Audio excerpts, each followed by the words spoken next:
In April 2018, our team of 3 game developers, Melodiv Studio, decided to participate in a game jam. It was made up of 2 programmers and an artist, and we felt we stood a chance in the competition. If you haven't heard, a game jam is a competitive event where people create games following a certain theme. The event usually lasts between 24 and 72 hours. The theme is announced when the event starts. We participated in the Pixel Challenge, a 48 hours long game jam in Quebec City, Canada, which was our first time attending a game jam and working as a team. We were so excited, we even bought shirts with our mascot printed on it. Getting those done cost us a bit more than we'd like to admit. Before getting there, we already had a major issue. None of us had a car or even a license to get us there. We ended up getting a ride from Jen's mother, but we had too much computer stuff to bring, so we had our screen sitting on us the entire ride. Getting everything off was a pain too, since our team's table was at the other end of the center, and we had to haul all of our stuff over there.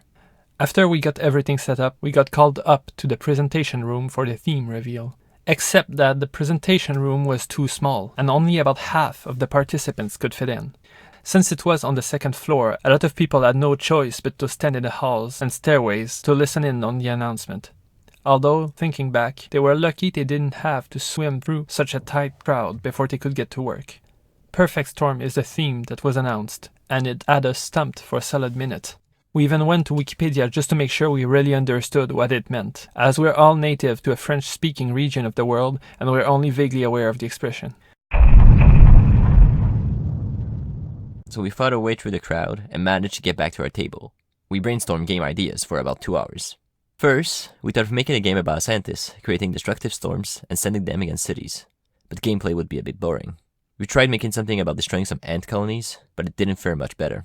We finally decided to flip the concept on its head and make a game about weathering storms, so we tried to come up with known games that uses storms in them as game mechanics. Fortnite was starting to get huge at the time, so it naturally came to our mind. We decided to focus on the material gathering and the fortifying aspect of it. As you can see, in the end, we made a game about reinforcing a fort structure to survive different kinds of storms, and we named our game Fortnite as a joke, since you had to gather resources for a fort and the storms only came at night. Food and drinks were provided by the event, including energy drinks, mostly gurus, as well as sleeping arrangements, showers, and massages. The first food delivery was poutine. It happened a few hours after we started development, and food deliveries kept coming every few hours. We also had some coding problems, since this was our first real project done using Unity and working as a team using GitHub. Problems which were made worse when, after some work, the event's router fried, resulting in the internet crashing around 2 AM in the morning. DJ and I, as programmers, had to work on different pieces of the game, hoping we didn't impede on each other's files, as that would create conflict when we tried to merge our work. We also couldn't check helpful programming resources, like StackOverflow, which would have helped us troubleshoot some of our issues, since we didn't know what the phosphorus we were doing. I, though, managed to complete most of my tasks during the first hours of the internet blackout, while also doing schoolwork on the side. Using art shortcuts, for example using only 2 frames for animations, helped me save time and at least have basic art and animations for everything we needed at that point. So I went to get some sleep. After getting a combined total of 9 hours of sleep across the team, we managed to implement all of the game mechanics we had previously discussed, but there was one last hurdle to overcome. We had to make a short video to introduce our game to the jury, which we turned in late as we had a sound bug to fix at the last minute, but luckily we managed to complete the game in time as we were given 2 extra hours to compensate for the internet shutdown.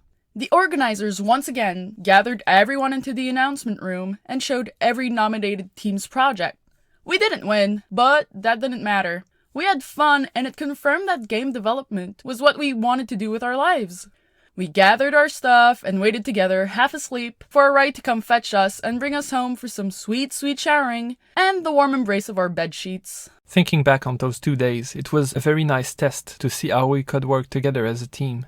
We founded our own company about a month later, in May 2018, and we've been at it ever since.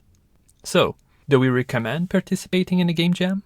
Yes, as some are easily accessible online, and they're a good way to learn how to complete an entire project by going through all the steps in a very short time. By the way, we polished and released Fortnite on the Play Store. If you want to try it, we've put up the link to it in the description. We've also put the link to the other game we've been working on, so check that out as well. Next video we're going to roast our own game, Fortnite. So like, comment, subscribe, and ring the bell if you want more from us. And don't forget to take your pills.